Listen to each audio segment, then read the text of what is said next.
दोस्तों कभी आपने गौर किया है कि जो भी लोग आपको प्रोफेशनल टिप्स देते हैं, प्रोफेशनल टिप्स वाले जो फ़ोन पे आपको आपसे पैसे लेके आपको टिप्स देते हैं, इंदौर वालों की मैं बात कर रहा हूँ। उसके बाद आपके जो टीवी के ऊपर एनालिस्ट बैठे होते हैं या फिर टेलीग्राम के ऊपर जिनको आप एक नॉमिनल अमाउंट पे करते हैं और वो आपको टिप्स देते हैं। टीवी के ऊपर तो काफ़ी सारे रिसर्च करने वाले लोग बैठे होते हैं जो काफ़ी गहरी रिसर्च करते हैं, उनकी खुद की बड़ी बड़ी फर्म्स होती हैं। लेकिन होता क्या है दोस्तों, जब भी वो आपको टिप्स देते हैं, इंट्राडे की टिप जब भी आपको देंगे, मैं स्पेशली बात कर रहा हूँ इंट्राडे टिप्स की, वो टिप 10 में से 7 या 8 बार आपको नुकसान ही देके जाती है। तो क्या कारण है दोस्तों? ऐसा तो नहीं है कि वो आपके कोई दुश्मन है या उन्हें आपको बदला लेना है जिसकी वजह से वो आपको जानबूझ के गलत टिप देते हैं। वो भी रिसर्च करके टिप देते हैं। तो इस वीडियो में जानने की कोशिश करेंगे वो ऐसी कौन सी रिसर्च करते हैं, किस वजह से वो ये टिप जनरेट करते हैं, कैसे वो टिप जनरेट करते हैं जो आपको देते हैं। तो वीडियो आप पूरा देखिएगा, बहुत इंटरेस्टिंग होने वाला है। इसमें मैं डिटेल में आपको बताऊंगा, बहुत लंबा वीडियो नहीं होगा, फिर भी मैं आपको समझाने की कोशिश करूंगा कि कैसे ये लोग टिप्स जनरेट करते हैं और अक्सर वो टिप्स गलत क्यों साबित होती हैं। फ्रेंड्स, मेरा नाम है हितेश सिंधु, मैं एक फुल टाइम ट्रेडर हूं। मेरा तकरीबन 15 साल का अनुभव है शेयर मार्केट में ट्रेड करने का और ये मेरा चैनल है बम्बई बुल।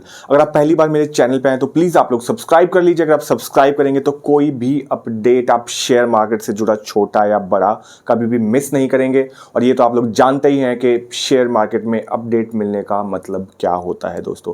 तो बात करेंगे हम उन लोगों की जो लोग देते हैं आपको टिप्स और वो टिप्स गलत क्यों साबित होती हैं दोस्तों। सबसे पहले हम बात करेंगे लैगिंग और लीडिंग इंडिकेटर। जी देखिए, दो तरह के इंडिकेटर्स मार्केट में होते हैं जिसके बेसिस पे 99% लोग अपनी टिप्स जनरेट करते हैं। तो ये इंडिकेटर्स कौन से हुए? एक हुआ लीडिंग इंडिकेटर, एक हुआ लैगिंग इंडिकेटर। जैसा कि नाम से पता लग रहा है, लीडिंग इंडिकेटर मतलब आगे चलने वाला, लैगिंग इंडिकेटर मतलब पीछे चलने वाला। पीछे चलने वाला मतलब कि लैगिंग इंडिकेटर जो पीछे चलने वाला है वो इंडिकेटर है कौन सा, कि जब प्राइस एक्शन हो जाएगा, मतलब कि जब प्राइस ऊपर भाग जाएगा या प्राइस नीचे गिर जाएगा तब वो इंडिकेशन देगा आपको, तब बताएगा कि अरे देखिए प्राइस और ऊपर जा सकता है, प्राइस और नीचे जा सकता है। ये तो हुआ लैगिंग इंडिकेटर। दूसरा होता है लीडिंग इंडिकेटर। लीडिंग इंडिकेटर मतलब कि वो प्राइस एक्शन होने से पहले ही आपको थोड़ी सी इंडिकेशन देता है कि ये प्राइस यहां से ऊपर जा सकता है या वो प्राइस यहां से नीचे जा सकता है। तो ये हो गए दो तरह के इंडिकेटर दोस्तों, लीडिंग इंडिकेटर और लैगिंग इंडिकेटर। अब दूसरी बात मैं आपको एक समझाने की कोशिश ये कर रहा हूं कि अगर आप ऐसा कोई इंडिकेटर खोज रहे हैं दुनिया में कि जो आपको 100% सही टिप देगा या सही जानकारी देगा, तो आप भूल जाइए, नहीं मिलेगा। ऐसा कोई अगर इंडिकेटर होता दोस्तों तो अभी तक सारी दुनिया का पैसा उस इंसान के पास जा चुका होता जिसके पास भी ये इंडिकेटर है। तो ये तो एक बात हुई दोस्तों कि फुल प्रूफ कुछ भी नहीं है शेयर मार्केट में। अगर आपको लगता है कि कभी लॉस नहीं होगा तो आप बहुत गलत है मेरे भाई। ओके, वापस से हम टॉपिक पे आते हैं, लीडिंग इंडिकेटर और लैगिंग इंडिकेटर। अब जैसा मैंने बताया कि लैगिंग इंडिकेटर होता है, समस्या कहां पे आती है दोस्तों, जितने भी आपके टिप्स जनरेट करने वाले लोग हैं, चाहे वो टीवी चैनल पे बैठे हैं, चाहे आपके वो इंदौर में बैठे हैं, चाहे गुजरात में बैठे हैं, फोन पे आपको टिप्स दे रहे हैं, टेलीग्राम पे दे रहे हैं, व्हाट्सएप पे दे रहे हैं, वो 90% लोग लैगिंग इंडिकेटर्स के ऊपर काम करते हैं। मतलब उनका ये है, उनको पता बाद में चलता है, प्राइस पहले ऊपर चला जाता है। अब वो लोग करते क्या है दोस्तों? वो करते ये हैं कि मान लीजिए एग्जांपल लेके चलते हैं, 500 रुपए का टाटा मोटर का शेयर चल रहा है, ठीक है दोस्तों। अभी एकदम से वो शेयर 510 पे चला गया तो इनके पास उसका एक अलर्ट आ जाता है, उनके पास एक सिग्नल चला जाता है, उनके इंडिकेटर एक्टिव हो जाते हैं कि इस शेयर में प्राइस एक्शन हुआ है। अब उसके बेसिस पे क्या होता है, प्राइस एक्शन के बेसिस पे इनका अपना गणित चलता है, इनकी अपनी कैलकुलेशन चलती है, इनके पास सॉफ्टवेयर होता है जिसके बेसिस पे ये आपको एक कैलकुलेशन करके दिखाते हैं। वो सॉफ्टवेयर क्या करता है दोस्तों, पिछला हिस्टोरिकल डेटा मतलब पिछले 10 सालों का, 15 सालों का, 5 सालों का डेटा सिस्टम के अंदर रखता है। उस डेटा के ऊपर पहले अगर प्राइस एक्शन ऐसा हुआ था तो उसका क्या नतीजा निकला था, कहां तक ये ऊपर जा सकता है, इसमें रेजिस्टेंस कहां पे, इसमें सपोर्ट कहां पे है, उसके बेसिस पे ये आपको एक टिप जनरेट करके दे देते हैं कि भाई पिछली बार का डेटा ऐसा था, अब की बार भी ऐसा होने की उम्मीद है।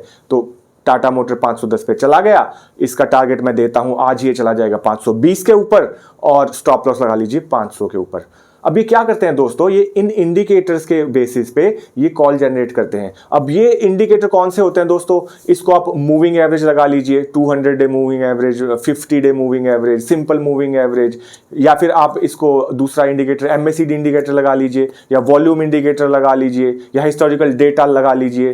तो ये सारे इंडिकेटर्स, बॉलिंजर बैंड भी एक आता है इंडिकेटर, इनके बेसिस पे कॉल आपको जनरेट करके देते हैं। तो क्या ये सही साबित होते हैं हर बार? जी नहीं। 10 में से मैंने बताया 7 या 8 बार ये लोग गलत साबित होते हैं। क्यों? क्योंकि दोस्तों आपके पास वो शेयर खरीदने का चांस जब आता है जब ऑलरेडी उसमें प्राइस एक्शन हो चुका होता है। मान लीजिए उस शेयर को 12 रुपए ऊपर जाना है, तो आप उस शेयर को कहां जाके खरीदते हैं दोस्तों? कब आपको पता लगता है? 10 रुपए ऊपर चला जाएगा तो इन लोगों को पता लग जाएगा, तो 10 रुपए ऊपर जाने पे आपको दे देंगे, आप 10.5 रुपए ऊपर या 11 रुपए ऊपर खरीदेंगे, वो 1 रुपया ऊपर जाएगा, उसके बाद नीचे।